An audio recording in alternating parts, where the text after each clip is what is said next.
बिल्कुल मतलब साफ है। जब हम 3 फॉर्म लॉ थे, तो जब नेगोशिएशन चल रही थी सेंट्रल गवर्नमेंट के साथ, तो वो बोलते थे कि 17 से 18 लाख करोड़ रुपए पर ईयर अगर सारी फसलों पे एमएसपी देना है तो सरकार का खर्चा है।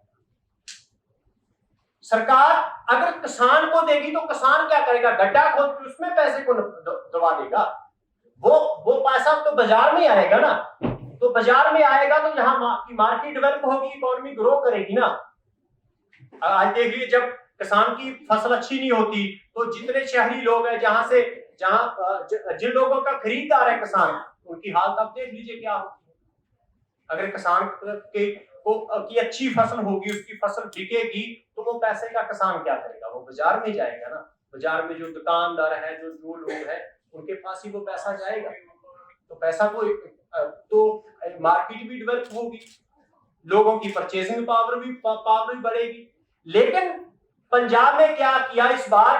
पंजाब सरकार ने कहा कि आप जो मूंग की फसल है, मूंगी है, उसको अब उसकी खेती करके हम एमएसपी पर उसकी खरीद करेंगे।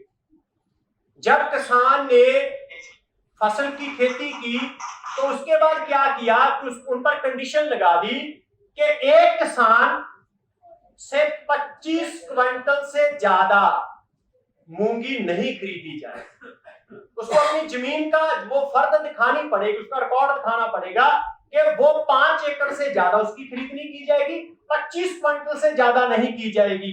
हमने बोला कि जब आप कई हजार करोड़ की मूंगी कनाडा से मंगाते हो, तो तब ट्रूडो की क्या जमीन की फर्द देखते? ट्रूडो आपको जमीन की फर्द दिखाता है।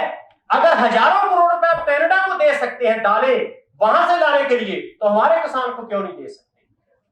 दालों से क्या होगा कि नाइट्रोजन आती है जमीन में, आपको आर्टिफिशियल नाइट्रोजन की जरूरत नहीं है, यूरिया की जरूरत नहीं है, पानी की जरूरत नहीं है। सिर्फ जो है वो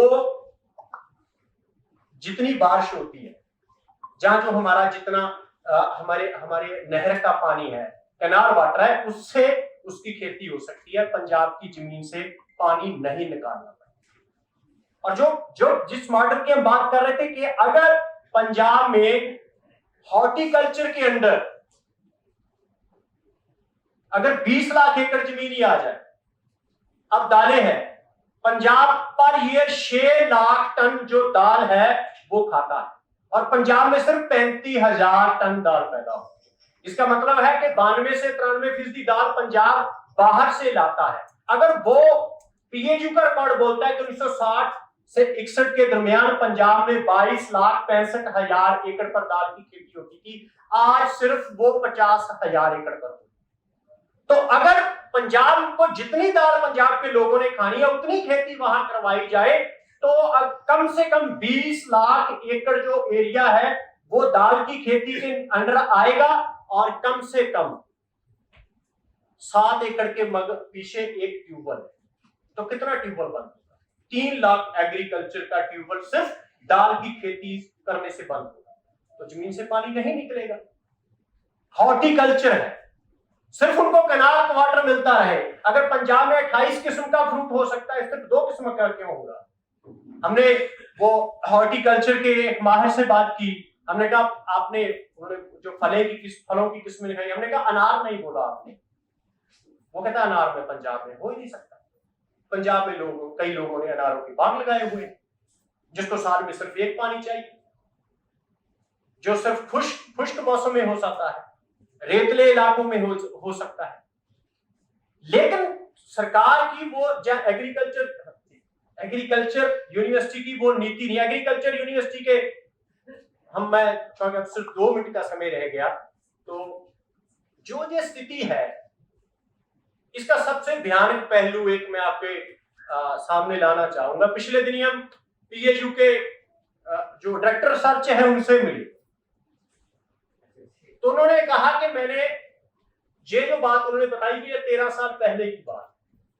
उन्होंने कहा मैं 1 साल अमेरिका में काम करता रहा, जो नासा का एक सैटेलाइट है उसने कुछ तस्वीरें ली, उन्होंने मीडिया का नक्शा दिखाया। उन्होंने कहा ये मैं पंजाब के सीएम को दिखा चुका हूं कि जब उनका सैटेलाइट पंजाब, हरियाणा और वेस्टर्न यूपी की यहां से गुजरता है तो इंडिया के नक्शे में दिखाया गया ये एरिया वो लाल था।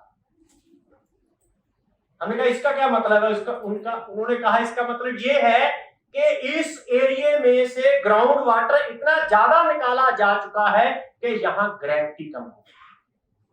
इसका मतलब आप समझिए, अगर गुरुत्वाकर्षण कम हो रहा है, अगर गुरुत्वाकर्षण नहीं होगा तो आप धरती पे चल पाओगे? अगर ट्यूबवेल का पानी जमीन से निकला वो धरती पे नहीं गिरेगा। तो ये सब कुछ उस ग्रीन रेवोल्यूशन मॉडल की देन है।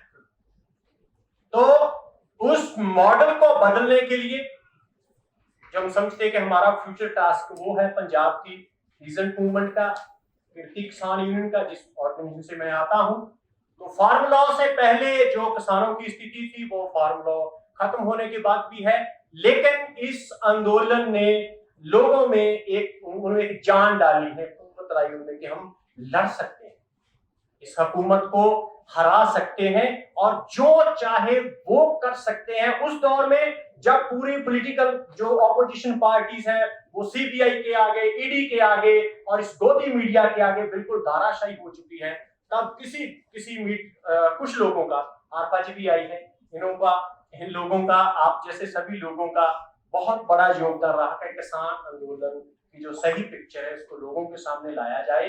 लेकिन लोगों ने इतनी बड़ी लड़ाई लड़ी कि इस अंधकार के दौर में जब वो देश को एक धर्म का, एक भाषा का, एक कल्चर का बनाना चाहते हैं, तो सभी लोगों ने अब अलग अलग धर्म से आते हुए, अलग अलग जातियों से आते हुए, अलग अलग भाषाओं से आते हुए एक इतना बड़ा आंदोलन किया कि उस हुकूमत को जो कहते थे कि मोदी है तो मुमकिन है, हमने कहा यूनिटी है तो मुमकिन है, यूनिटी की और सब कुछ मुमकिन करके दिखाया। ये आंदोलन आने वाले दिनों में और लोगों को इंस्पायर करेगा और बहुत सारे आंदोलनों को जन्म देगा। एक बार फिर आप सभी लोगों का धन्यवाद, और इतनी बढ़िया किताब लिखने के लिए, कितनी बढ़िया ये तो पूरी पढ़ के पता चलेगा, लेकिन आपने बहुत अच्छी कोशिश की। आप सभी लोगों का बहुत बहुत धन्यवाद।